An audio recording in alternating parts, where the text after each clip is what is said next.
Hello दोस्तों, मैं सुमन। स्वागत है आप सभी का एक बार फिर से। तो लगातार हम प्रैक्टिस सेट अपना कर रहे हैं रिवीजन बिहार टीचिंग का। तो 7 तारीख से आपका एग्ज़ाम शुरू हो जाएगा, जिसमें आपको मैंने बताया था कि आपके जो रिवीजन के ये सारे सेट हैं, 7 सेट मैंने बताया था। 7 सेट हिंदी के, 7 सेट आपके जीएस के और 7 सेट आपके करंट अफेयर के। तो करंट अफेयर के साथ ना करके मैं जो है एक ही साथ में सारे के सारे करंट अफेयर यहाँ पे करवा दूंगी, बिहार के जितने हैं। ठीक है ना। तो बात करें यहाँ पर, तो अब जो है आपके जीएस के 4 सेट हो चुके हैं, जिसमें से आज के जो सेट हैं आप देख सकते हैं यहाँ पे मॉडल प्रैक्टिस सेट 5 है और 5, 6, 7 ये अभी मैं करवा दूंगी, लेकिन थोड़ी थोड़े टाइम पे। यानी एक आपको मिल जाएगा 11 AM पर, दूसरा आपको मिल जाएगा 1 बजे और तीसरा आपको मिल जाएगा 2 बजे। तो इस तरीके से आपको मिलेगा ये पेपर। ठीक है ना। तो चलिए शुरुआत करते हैं हम आज की क्लास। और क्लास शुरू करने से पहले आपसे रिक्वेस्ट है, चैनल पर नए आए तो चैनल को सब्सक्राइब कर लीजिए, बेल आइकन दबा लीजिएगा ताकि नोटिफिकेशन आपको मिलती रहे। बने रहिएगा हमारे साथ एग्ज़ाम तक और अपने तैयारी को ज़ोरदार से शुरू कर दीजिए। जो भी आपका अब रिवीजन ही रह गया है तो आप रिवीजन कर लीजिए, क्योंकि आपके पास अब टाइम नहीं है। ठीक है ना। 1-2 दिन बचा है तो आपके पास अब टाइम नहीं है, तो रिवीजन को रिवीजन ही करिए। बात करें तो अपने दोस्तों को शेयर करके उन्हें भी इस चैनल से जोड़ लीजिएगा, ताकि उन्हें भी इसका फ़ायदा हो। शुरुआत करते हैं पहले क्वेश्चन से, और पहला क्वेश्चन है हमारा क्या, साइंस का। और साइंस में देखें तो पहला क्वेश्चन है इनमें से कौन सी संक्रामक बीमारी है। तो संक्रामक बीमारी की बात कर रहा है, कौन सी होगा, स्कर्वी, एनीमिया, वेरी वेरी या फ्लू। तो जो फ्लू है ये क्या है, एक संक्रामक बीमारी है। ठीक है ना। अगला क्वेश्चन है, पानी में उपस्थित जीवाणु को समाप्त करने के लिए निम्नांकित में किसका उपयोग किया जाता है। तो जो पानी में उपस्थित जो जीवाणु होते हैं उनको क्या करते हैं, उनको समाप्त करने के लिए हम किसका प्रयोग करते हैं, तो क्लोरीन का प्रयोग करते हैं। किसका, क्लोरीन का। अगला क्वेश्चन है, चांद पर कदम रखने वाला पहला व्यक्ति कौन था। तो ये नील आर्मस्ट्रांग या गैगरीन। तो चांद पर कौन था चढ़ा सबसे पहले कदम रखने वाला व्यक्ति, तो ये नील आर्मस्ट्रांग था। अगला क्वेश्चन है, कथन दिया हुआ है और कथन में पहला अभिकथन हम देखते हैं। इसमें जो है दिया है 2। जैसे पहला अभिकथन है आपका क्या, नायलॉन कपड़ों के निर्माण के लिए बहुत प्रचलित हुआ है। नेक्स्ट, इसका कारण क्या है, नायलॉन रेशा प्रबल, प्रत्यास्था और हल्का था, यह चमकीला और धुलने में सुगम था। तो इसमें अगर बात करें 44 का, तो ये हो जाएगा आपका 1। बात सही है, ए और आर दोनों सही हैं। ठीक है ना। अगला क्वेश्चन है आपका, भोजन के बड़े बड़े पोषक तत्वों को साधारण तत्वों में कौन सा तंत्र बदलता है। तो पाचन तंत्र। ठीक है ना। 45 का क्या हो जाएगा, पाचन तंत्र। जब हम भोजन करते हैं तो उन्हें जो बड़े बड़े उनके टुकड़े होते हैं जो आपके नहीं पचे होते हैं, वो क्या करता है, पाचन तंत्र ही उसे पचाता है।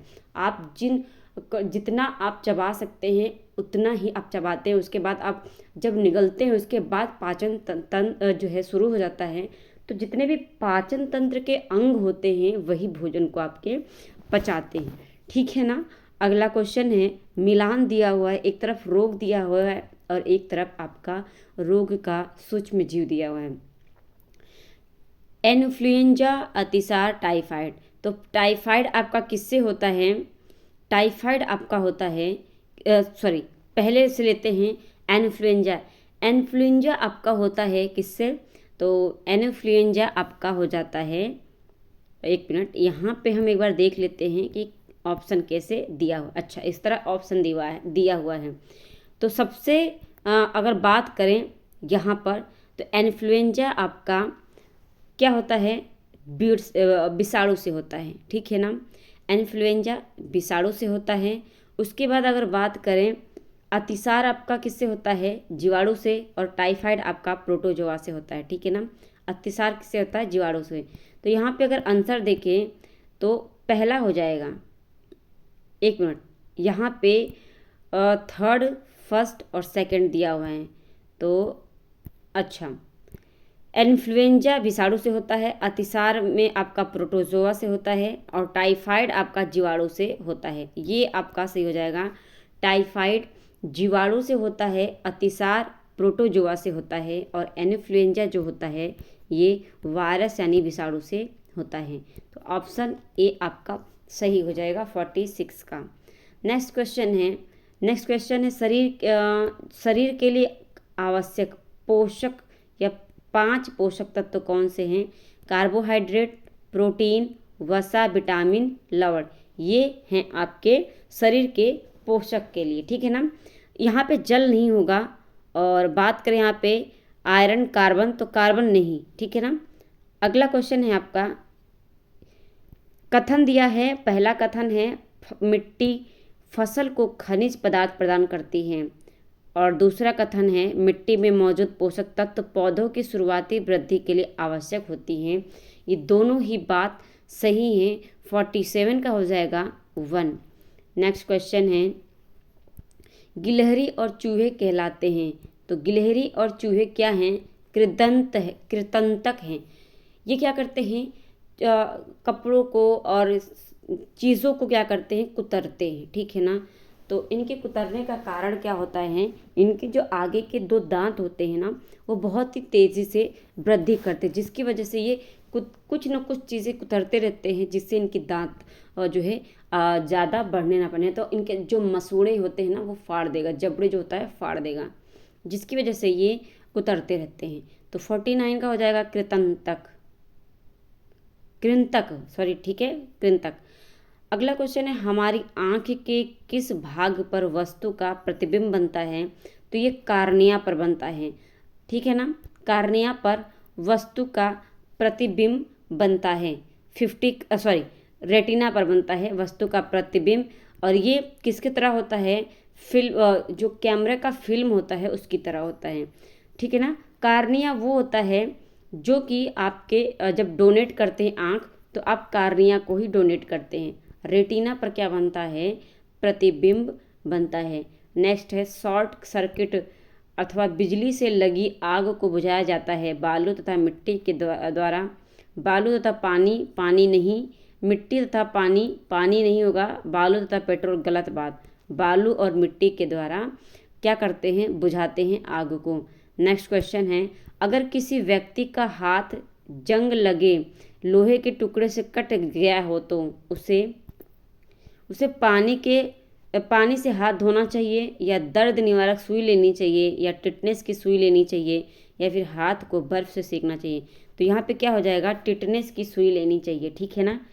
नेक्स्ट क्वेश्चन है 53, और 53 का हो जाएगा, निम्नलिखित में से कथन सत्य पूछा है इन्होंने। आलू एक रूपांतरित जड़ है, आलू एक रूपांतरित तना है, आलू एक प्रकार का फल है, आलू एक रूपांतरित पत्ती है। तो आलू क्या है, एक रूपांतरित तना होता है। नेक्स्ट क्वेश्चन है, बरसात में लगाई जाने वाली फसल क्या कहलाती है। तो ये खरीफ की फसल कहलाती है, ठीक है ना।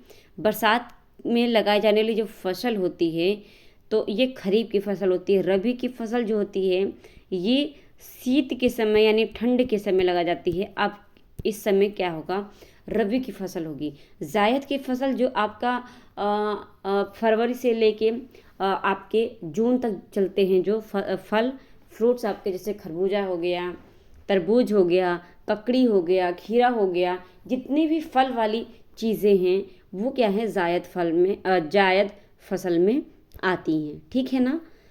नेक्स्ट क्वेश्चन है, संचार का सबसे तेज़ माध्यम कौन है। तो मेरे हिसाब से तो इंटरनेट है, ठीक है ना। तो इंटरनेट ही सही होगा। अगला है, भारत का राष्ट्रगान किसने लिखा था। ये लिखा था रविंद्रनाथ टैगोर ने, और इसे 26 जनवरी 1950 को अपनाया गया था, राष्ट्रगीत को और जो है राष्ट्रगान को। ठीक है ना। नेक्स्ट क्वेश्चन है, हिमालय पर्वतारोहण संस्थान किस वर्ष स्थापित किया गया? तो हिमालय पर्वतारोहण संस्थान ये स्थापित किया गया 1954 में। ठीक है ना, 1954 में। अगला क्वेश्चन है, बछेंद्री पाल भारत की पहली और संसार की 5वीं ऐसी महिला बन गई जिन्होंने एवरेस्ट पर कदम रखा। वह भारत के किस राज्य से संबंधित थी? तो बछेंद्री पाल जो संबंधित थी ये थी उत्तराखंड से संबंधित। नेक्स्ट क्वेश्चन है, कथन दिया है और अभिकथन पहला है। कथन दिया है, ज़्यादातर पक्षियों की आंखें स्थिर होती हैं और उनकी पुतली घूम नहीं सकती। ठीक है ना, ये बात सही होती है। कारण दिया है, ज़्यादातर पक्षी अपनी गर्दन बहुत अधिक हिलाते हैं। ठीक है ना, ज़्यादातर पक्षी अपने गर्दन बहुत अधिक हिलाते हैं। तो अभिकथन तो सही है, कारण का हम देखते हैं क्या हो जाएगा। तो 59 का 2 हो जाएगा कि कारण इसका सही नहीं है। ठीक है ना, पहला सही तो है। ठीक है ना, पहला बात कथन तो सही है लेकिन इसका जो कारण है व्याख्या है वो सही नहीं है, व्याख्या सही नहीं है, तो इसलिए इसका 2 हो जाएगा। अगला क्वेश्चन है, कथन ही दिया है और अभिकथन पहला है, पाठ पढ़ने से पहले बच्चों को ध्यान से चित्र देखने और समझने का मौका दिया जाना चाहिए। ये बात सत्य है। और कारण दिया है, बच्चों को यदि पाठ पढ़ाने से पहले चित्र देखने और समझने का मौका दिया जाए तो उनमें चित्र अवलोकन का कौशल विकसित होता है। ये दोनों ही बात सही हैं। ठीक है ना। अगला क्वेश्चन है, इनमें से कौन सी गैस ग्लोबल वार्मिंग के लिए बढ़ावा देती हैं? तो सबसे पहले बात करूं अगर तो कार्बन डाइऑक्साइड होगा। कार्बन डाइऑक्साइड इसमें भी है और इसमें भी है, इसमें भी है और इसमें भी है, तो चारों में है कार्बन डाइऑक्साइड। तो यहाँ पे अगर बात करें कार्बन डाइऑक्साइड के बाद क्या होगा, सल्फर डाइऑक्साइड देख लीजिए, नाइट्रोजन और ओजोन।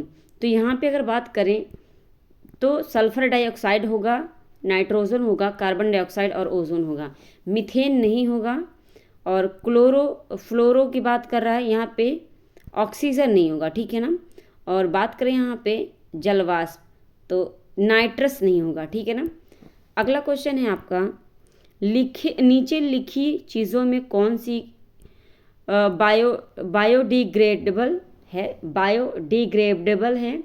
तो अगर बात करें यहाँ पे 62 का 4th हो जाएगा 146, तो बड़ा लकड़ और भुना हुआ चिकन, क्रेडिट कार्ड, यहाँ पे सेब। क्या बोला है, बायोडिग्रेडेबल हो जाएगा। सोने का तार ये नहीं होता है, यानी जो सड़ गल जाते हैं, तो सोने का तार नहीं, बड़ा लकड़ हो जाएगा, प्लास्टिक के खिलौने नहीं होगा, सोने का तार नहीं होगा, क्रेडिट कार्ड नहीं होगा, बल्कि भुना हुआ चिकन, सेब और बड़ा लकड़ ये हो जाएगा बायोडिग्रेडेबल। ठीक है ना। बात करें हम अगले क्वेश्चन की तो यहाँ पे कथन दिया है और कथन है आपका, पौधे और जंतु वायुमंडलीय नाइट्रोजन का उपयोग सीधे नहीं करते हैं। ये बात कथन सही है। कारण जब नाइट्रोजन उपयोगी यौगिकों में परिवर्तित हो जाती हैं, पौधे इसका उपयोग मिट्टी में से जड़ द्वारा करते हैं। तो ये बात सही है, ए और आर दोनों सही हैं और व्याख्या भी इसका सही हो जाएगा। नेक्स्ट क्वेश्चन की बात करें तो नेक्स्ट क्वेश्चन है आपका 64। अच्छा, यहाँ पे एक बात हुई है कि जब नाइट्रोजन उपयोगी यौगिक में परिवर्तित हो जाती है तो पौधे इसका उपयोग मिट्टी में से जड़ तंत्र द्वारा करते हैं। अच्छा, व्याख्या की बात नहीं हुई है तो यहाँ पे सेकंड हो जाएगा, ए और आर दोनों सही हैं लेकिन इसकी व्याख्या सही नहीं है। ठीक है ना। नेक्स्ट क्वेश्चन की बात करें, नेक्स्ट क्वेश्चन है आपका भारतीय, अब ये पॉलिटी आपका शुरू हो गया है, यहाँ से थोड़ा सा पॉलिटी मिलेगा आपको। तो यहाँ पे मिक्स ही है लेकिन अब पॉलिटी की बात आ रही है। तो पॉलिटी में अगर बात करें, भारतीय संविधान के 52वें संविधान संशोधन अधिनियम 1985 के अंतर्गत 10वीं अनुसूची निम्नलिखित में से संबंधित है। तो 10वीं अनुसूची संबंधित किससे है? ये संबंधित है आपके 64 का हो जाएगा, 64 का 4 हो जाएगा। मतदान करने की आयु को 21 जो है से घटाकर कितना कर दिया गया, 18 साल कर दिया गया। अगला क्वेश्चन है किस स्रोत का पानी पीने योग्य होगा। तो किस स्रोत का पानी पीने योग्य होता है, झरने का, नदी का, तालाब का, हैंडपंप का। तो अगर बात करें यहाँ पे तो ये हैंडपंप का जो पानी होता है वो पीने योग्य होता है। अगला क्वेश्चन है संविधान का कौन सा अनुच्छेद भारतीय नागरिक को समानता का अधिकार प्रदान करता है। तो ये प्रदान करता है 14, ठीक है ना। एक मिनट, बात करें यहाँ पे 66 का, तो हाँ यहाँ पे क्या जाएगा, 14 क्या करता है, ये समानता का अधिकार प्रदान करता है, और 17 अस्पृश्यता का अंत करता है। आपने सुना होगा अस्पृश्यता, ठीक है ना, तो अस्पृश्यता का अंत करता है। नेक्स्ट क्वेश्चन है सबसे बड़ा महादेश कौन सा है। तो एशिया है, महाद्वीप होना चाहिए यहाँ पे, तो सबसे बड़ा महाद्वीप एशिया महाद्वीप होता है। लौह पुरुष किसे कहा गया है, तो ये कहा गया है सरदार वल्लभ भाई पटेल को। अगला क्वेश्चन है और कथन दिया है यहाँ पे कि धमनियों में रक्त का प्रवाह तेजी से व अधिक दबाव पर होता है। कारण दिया है धमनियों की भित्तियाँ मोटी और प्रत्यास्थ होती हैं, ठीक है ना। तो 69 का यहाँ पे 2 हो जाएगा। ए और जो है बात करें यहाँ पे ए और आर दोनों सही तो हैं लेकिन व्याख्या नहीं करता है। अगला क्वेश्चन है मृदा का वर्गीकरण एक तरफ दिया हुआ है और एक तरफ कण की प्रकृति दी हुई है। तो बलुई मृदा अधिक मात्रा में छोटे कण, एक तरफ मृण्मय और दोमटी लिखा हुआ है। तो यहाँ पे लिखा है अधिक मात्रा में छोटे कण, बड़े और छोटे कणों की लगभग बराबर मात्रा, अधिक मात्रा में बड़े कण। तो बलुई किसमें कितना कण होता है ये बात बतानी है। तो बात करें यहाँ पर जो है 70 का, तो 70 का हो जाएगा बलुई। बलुई में क्या है, अधिक मात्रा में छोटे कण पाए जाते हैं, ठीक है ना। और यहाँ पे अगर बात करें मृण्मय में बड़े और छोटे कणों की लगभग बराबर मात्रा होती है, बड़े भी होते हैं और छोटे भी होते हैं, ठीक है ना। और दोमटी में अधिक मात्रा में बड़े कण पाए जाते हैं जो दोमट मिट्टी होती है। तो यहाँ पे थर्ड आपका सही हो जाएगा। अगला क्वेश्चन है भारत के संविधान के किस भाग को इसकी आत्मा माना जाता है। तो प्रस्तावना को जो है संविधान की आत्मा कहा गया है। अगला क्वेश्चन है निम्नलिखित में से कौन अल्प मात्रा में भी जल को कीटाणु रहित करता है। तो कम मात्रा में क्लोरीन जल को क्या करता है, कीटाणु रहित करता है। अगला क्वेश्चन है निम्नलिखित पदार्थों में कौन सा विद्युत का चालक है। तो बात करें यहाँ पर विद्युत का चालक कौन है, रबर है, कांच है, शुद्ध जल है या तांबा है। विद्युत का चालक कौन सा है, तो 73 का हो जाएगा तांबा। अगला क्वेश्चन है इनमें से कौन लंबाई मापन का साधन नहीं है। तो लंबाई नहीं मापते जिससे पानी से, ठीक है ना। 74 का 2 हो जाएगा। अगला है मूली क्या है। तो मूली एक जड़ है, क्या है, मूली एक जड़ है। 75 का हो जाएगा, 75 का 3 हो जाएगा। नेक्स्ट क्वेश्चन है अगर आपके कपड़ों में आग पकड़ लें तो सुरक्षा की दृष्टि से इनमें से क्या सही नहीं होगा। आप जहाँ हैं वहाँ रुक जाइए, फर्श पर लेट जाइए, अपने हाथ से अपना चेहरा ढक कर लुढ़किए, चारों तरफ दौड़ना शुरू कर दीजिए। तो यही बात गलत है, हमें दौड़ना नहीं है। अगला क्वेश्चन है निम्नलिखित, यहाँ पे जो है ऑप्शन के हिसाब से है। तो ये है आपका निम्नलिखित कथन ठंडे मरुस्थल जैसे लेह में घरों के निर्माण से संबंधित है। तो ये सीटेट का प्रश्न है आपका, ठीक है ना, सीटेट का प्रश्न है। बात करें यहाँ पे लेह का, तो यह पत्थरों से बनाए जाते हैं। इन घरों का भूतल ज़्यादातर जानवरों को रखने के काम आता है, या भूतल पर वायु संचालन के लिए खिड़कियों का निर्माण किया जाता है। तो बात करें यहाँ पे पत्थरों से बनाए जाते हैं, और ज़्यादातर जानवरों के रखने के लिए उन नीचे जो अंडरग्राउंड जो होता है घर बनाया जाता है, ठीक है ना, जानवरों के लिए। और खिड़की जो है लगाया जाता है वायु संचालन के लिए, वायु के क्या होने पास होने के लिए। तो यहाँ पे अगर बात करें ऐसा नहीं है, इसमें क्या हो जाएगा, ए और बी सही हो जाएगा, ठीक है ना। नेक्स्ट क्वेश्चन है आपका, सासाराम किस जिला का मुख्यालय है? तो सासाराम ये है आपका 78 का हो जाना है टू रोहतास का मुख्यालय है, रोहतास जिला का मुख्यालय है। आप जानते हैं सासाराम में ही शेरशाह सूरी का जो है मकबरा है, ठीक है ना, शेरशाह सूरी का मकबरा, शेरशाह सूरी का मकबरा सासाराम में ही है, ठीक है ना। अगला है, कथन दिया है और उसका कारण दिया है। कथन है, इस बार रामू ने अपने बगीचे में एक भी पक्षी नहीं आने दिए, पर इस बार तो फलों आम को कीड़े लग गए, ठीक है ना। कारण क्या है, पक्षी होते तो कीड़ों को खा लेते और इतने फल आम खराब नहीं होते। ये बात सही है, ठीक है ना। बात करें यहाँ पर तो 79 का, तो यहाँ पे बात करें व्याख्या नहीं कर रहा, लेकिन बात सही है। ए और आर दोनों सही हैं, लेकिन व्याख्या नहीं कर रहा है, ठीक है ना। अगला क्वेश्चन है, महाकाव्य महाभारत का मूल नाम क्या है? तो इसे जय संहिता कहा गया। अगला क्वेश्चन है, ओरिगेमी क्या है? तो ओरिगेमी क्या है? कागज मुड़ने की कला, राष्ट्रगान, एक कीड़ा या फिर एक पौधा। तो ओरिगेमी क्या होता है? ये होता है आपका क्या, कागज मोड़ने की कला को क्या कहते हैं? ओरिगेमी जो है। अगला क्वेश्चन है, ग्लिम्पसेस ऑफ वर्ल्ड हिस्ट्री के लेखक कौन है? ग्लिम्पसेस ऑफ वर्ल्ड हिस्ट्री, क्या ग्लिम्पसेस ऑफ वर्ल्ड हिस्ट्री के लेखक कौन हैं? तो ये हो जाएगा आपका जवाहरलाल नेहरू। जवाहरलाल नेहरू का है glimpses of world history, Jawaharlal Nehru की है।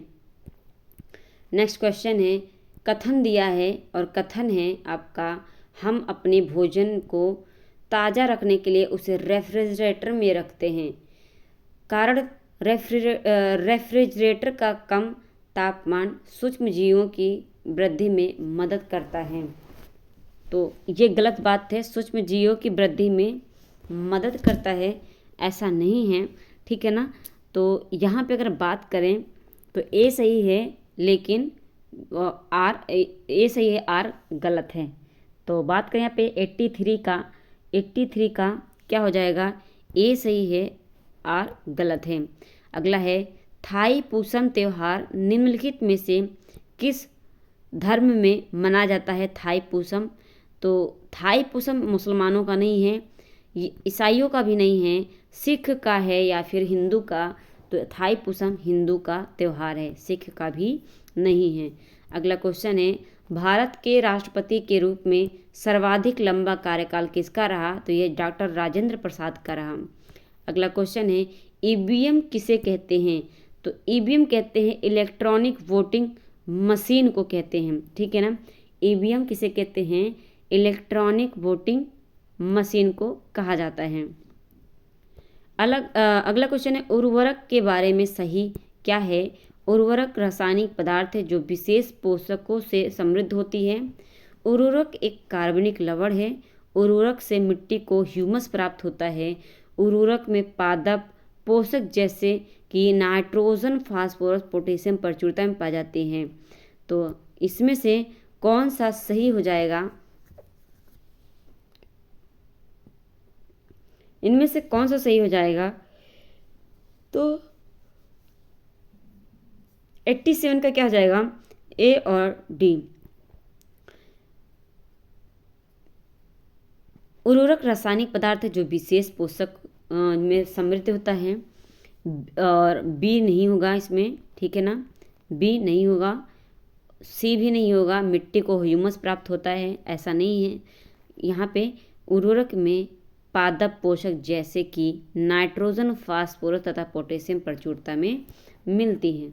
अगला क्वेश्चन है, अच्छा यहाँ पे ये ब्लर हो गया है, मैं देखती हूँ दूसरा स्लाइड है या नहीं है, ठीक है ना।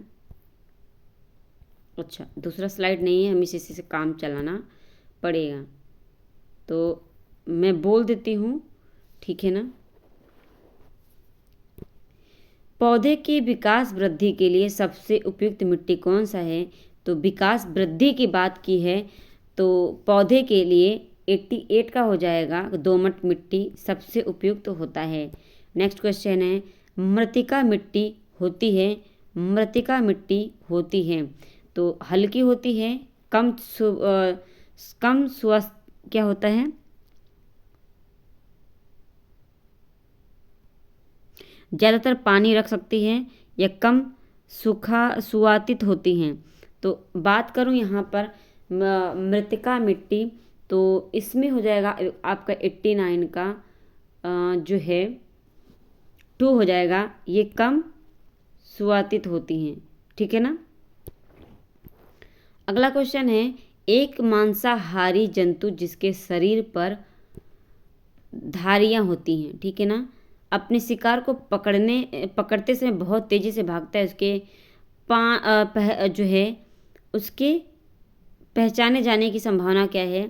ध्रुवीय क्षेत्र में, मरुस्थलीय में और जो है महासागर में, उष्ण, ये कहाँ पाए जाते हैं? तो ये पाए जाते हैं उष्णकटिबंधीय वर्षा वन में। तो ये मांसाहारी होते हैं और ये कहाँ पाए जाते हैं? तो ये पाए जाते हैं आपके कहाँ पर? ये पाए जाते हैं उष्णकटिबंधीय वर्षा वन में, ठीक है ना। अगला क्वेश्चन है, कथन दिया है और कथन है पहला, सभी पादप स्वपोषी होते हैं और दूसरा कथन है सभी पादप अपना भोजन स्वयं बनाते हैं। दोनों ही कथन सही है। अगला क्वेश्चन है,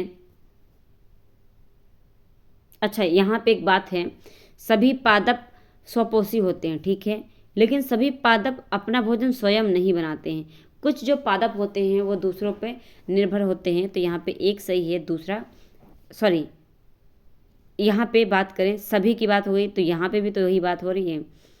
तो यहाँ पे अगर बात होती कि कुछ पादप स्वपोषी होते हैं और कुछ पादप अपना भोजन स्वयं बनाते हैं तो बात सही होती, लेकिन यहाँ पे दोनों ही गलत हैं। अगला क्वेश्चन है, भारत के पहले उप प्रधानमंत्री कौन थे?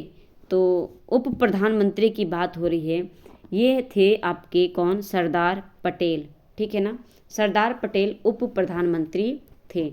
अगला क्वेश्चन है, सौर परिवार में ग्रहों की संख्या कितनी है? तो 8 ग्रह हैं, 9 थे तो प्लूटो को हटा दिया तो कितने बचे? 8 बचे, ठीक है ना।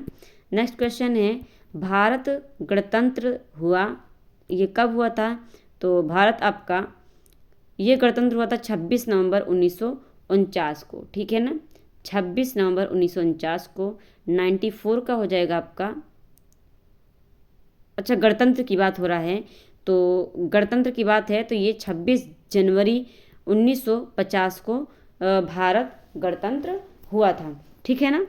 अगला क्वेश्चन है, मानव शरीर में सबसे लंबी कोशिका कौन सी है? तो सबसे लंबी कोशिका की बात करें 95 का हो जाएगा, तंत्रिका कोशिकाएं सबसे लंबी हैं मानव शरीर में। अगला क्वेश्चन है, अच्छा ये क्वेश्चन हम छोड़ देते हैं क्योंकि इसमें जो है बहुत ज़्यादा ब्लर हो रहा गया। अब देखते हैं 97 का, और 97 है, चीन और भारत के बाद तीसरा सबसे बड़ा आबादी वाला देश कौन सा है? तो चीन और भारत के बाद देखिए अब तो पहले नंबर पर आपका आ गया है भारत, उसके बाद आपका चीन है, तो पहले नंबर पे भारत आ गया है, चीन उसके बाद आ गया है। तो यहाँ पर अगर बात करें तीसरे नंबर पर संयुक्त राज्य अमेरिका, तीसरा सबसे बड़ा आबादी वाला जो देश है ये कौन है? 97 का हो जाना है संयुक्त राज्य अमेरिका, ठीक है ना। अगला है, कौन सी गैस जलने में सहायता करती हैं? तो ये ऑक्सीजन होता है। अगला क्वेश्चन है, अचार को लंबी अवधि तक रखना हो तो पानी डालकर रखें, नहीं। पानी का अंश निकाल देना चाहिए, पानी खौलाकर डाल देना चाहिए, नहीं। पानी में थोड़ा तेल मिलाकर डाल देना चाहिए, नहीं। तो यहाँ पे क्या हो जाएगा, आपका दूसरा सही हो जाएगा। उसे क्या कर दीजिए, उसे धूप में मतलब क्या कर दीजिए, पानी उसका निकाल दीजिए, ठीक है ना। 100 आपका क्वेश्चन है आपका जो है बिहार और उड़ीसा का विभाजन किस वर्ष हुआ था। तो ये 1936 में बिहार और उड़ीसा को अलग किया गया था। अगला क्वेश्चन है, किस राज्य को चावल का कटोरा कहा गया है। तो ये किसे कहा गया है, 101 का हो जाएगा। चावल का कटोरा आंध्र प्रदेश कहाँ है, कटक यहीं पर है, ठीक है ना। कटक या दिया हो या फिर आंध्र प्रदेश, चावल का कटोरा इन्हें ही कहते हैं। अगला क्वेश्चन है, दिमागी बुखार बच्चों पर होता है मलेरिया, वह है मलेरिया, टाइफाइड, एन्सेफेलाइटिस या निमोनिया। तो जो दिमागी बुखार होता है वह क्या होता है बच्चों के, यह होता है आपका क्या, टाइफाइड, ठीक है ना। अगला क्वेश्चन है, भारतीय नौसेना में सेना के कर्नल के बराबर कौन सा रैंक है। तो सेना के कर्नल के बराबर जो रैंक होता है ये कप्तान होता है भारतीय नौसेना में। नेक्स्ट है, निम्नलिखित में से कौन सी फसल नाइट्रोजन नियंत्रण में सहायक होती हैं। तो ये होता है आपका नाइट्रोजन के लिए, तो ये होता है धान, ठीक है ना। सॉरी, धान की खेत में क्या होता है, ये धान के खेत में मीथेन सबसे ज़्यादा पाया जाता है। तो ये मटर हो जाएगा, नाइट्रोजन में जो है नाइट्रोजन मटर के उसमें ज़्यादा पाया जाता है नाइट्रोजन, ठीक है ना। अब यहाँ पे आपको जो है क्लियर मिलेगा, ठीक है ना। बात करें हम 105 क्वेश्चन की, तो 105 क्वेश्चन है आपका, दूध को सूक्ष्म जीवों से मुक्त करने की प्रक्रिया को पाश्चुरीकरण कहा जाता है, क्योंकि इस प्रक्रिया का आविष्कार प्रशा देश में हुआ था, या पाश्चुरीकरण शब्द पर्शियन फारसी भाषा से लिया गया है, या फिर इस प्रक्रिया की खोज ब्रेल पाश्चर ने किया था, या इस प्रक्रिया की खोज लुई पाश्चर ने किया था। तो इसका नाम पाश्चुरीकरण क्यों हुआ, तो इसका रीज़न है कि जो है इस प्रक्रिया की खोज किसने किया था, लुईस पाश्चर ने किया था। नेक्स्ट क्वेश्चन है, प्रशांत महासागर अटलांटिक महासागर को कौन सी लिंक जो है नहर जोड़ती है। तो प्रशांत महासागर को अटलांटिक महासागर से कौन जोड़ता है, तो ये है आपका कौन, पनामा नहर। ये आपका मान के चलिए उत्तरी अमेरिका है, ठीक है ना, और ये आपका मान के चलिए दक्षिणी अमेरिका है। तो यहाँ पे आप देखेंगे तो पनामा नहर है, और यहाँ पे आप अटलांटिक महासागर है, ये प्रशांत महासागर है, ठीक है ना। तो उत्तरी जो है अमेरिका को और दक्षिणी अमेरिका को पनामा नहर अलग करती है, प्रशांत महासागर और अटलांटिक महासागर को क्या करता है, ये जोड़ता है, ठीक है ना। भारत में सहायक गठबंधन नीति किसने पेश किया। तो सहायक गठबंधन नीति ये डलहौजी ने शुरू किया था। सहायक की बात है ना यहाँ पे, तो ये यहाँ पे वेलेजली हो जाएगा, क्या हो जाएगा, वेलेजली, ठीक है ना। नेक्स्ट क्वेश्चन है, कथन दिया है, और कथन है आपका, ग्रीष्म ऋतु में खेतों यानी फसलों में पानी देने की आवृत्ति अपेक्षाकृत अधिक होती है। कारण दिया है, इसका कारण यह है कि मिट्टी एवं पत्तियों से जल वाष्पन की दर का अधिक होता है, ठीक है। वाष्प मतलब ज़्यादा वाष्प होता है। तो ग्रीष्म ऋतु में खेतों को यानी फसलों को पानी की आवश्यकता अधिक होती है, ये बात तो सही कही है इन्होंने, इसलिए कारण भी सही हो जाएगा, और ए और आर दोनों सही है, व्याख्या भी इसका सही है। नेक्स्ट क्वेश्चन है, महात्मा गांधी ने किस वर्ष दांडी मार्च आयोजित किया। तो दांडी मार्च जो आयोजित किया इन्होंने, ये किया था 1930 में, ठीक है ना। दांडी मार्च जो शुरू किया था इन्होंने, ये किया था 1930 में। तो 109 का हो जाएगा बी। अगला क्वेश्चन है, बिहार में जल मंदिर का कहाँ स्थित है? जल मंदिर, तो जल मंदिर जो स्थित है बिहार में, ये पावापुरी में स्थित है।